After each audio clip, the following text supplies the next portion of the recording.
Next video naman natin is paano gamitin yung tools. So, press nyo sa gitna. Yan, itong tools na to. Press nyo yan. Yan, lalabas yan, mga lines. Yan. Vertical line, ayan, yung box. Slant, saka yung horizontal. Ito, hindi ko ginagamit yan. So, let's say, kukunin muna natin yung vertical line.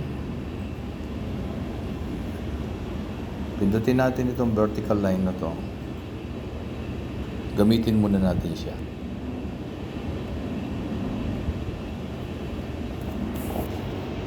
Press the vertical line. Ayan. Pansin nyo yun, naka-standby siya sa taas. Let's say, napili natin ditong ilagay.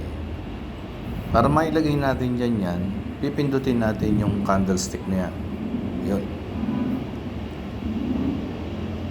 Let's say, gusto nating burahin, kailangan na yung yan, lumipat siya, no?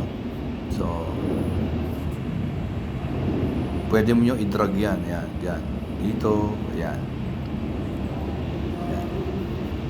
Let's say, ang kukunin naman natin is horizontal line.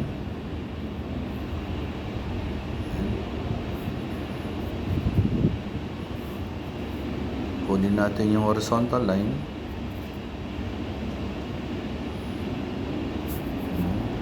Ayun yung horizontal line.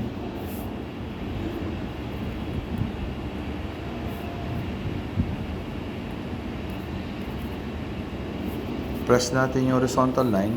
Ayun, naka-standby siya sa taas. Let's say, gusto natin ilagay dyan. Ayan. Kung saan mo gusto ilagay, tapos pwede mo rin yan drag-drag.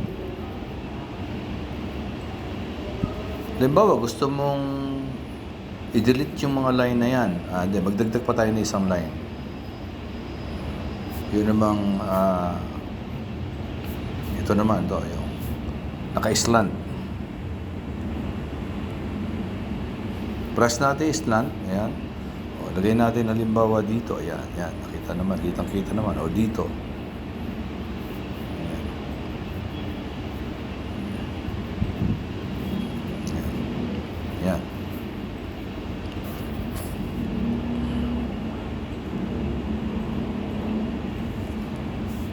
So, mapapansin nyo may mga yung puti. Ibig sabihin niya, nakaselect yung mga object na yan. Yan. Pwede mo i-delete yan. Pag ganun. Pagkatapos, halimbawa, hindi mo na kailangan yung mga tools na yan o yung mga lines na yan. Pwede mo i-delete yan. Press mo lang sila ng matagal. Ayan, lalabas yung, ayan, delete. Pindutin mo ngayon yung delete. Ayan. Ayan. Press mo ulit. Delete. Kung ano yung gusto mo i-press, delete. Press mo lang na matagal.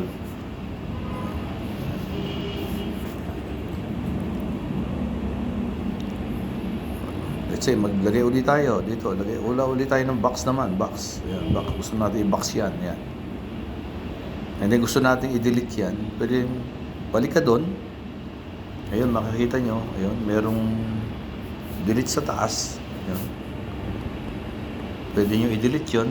Pindutin yun. May box. Ayan, makikita nyo yung box.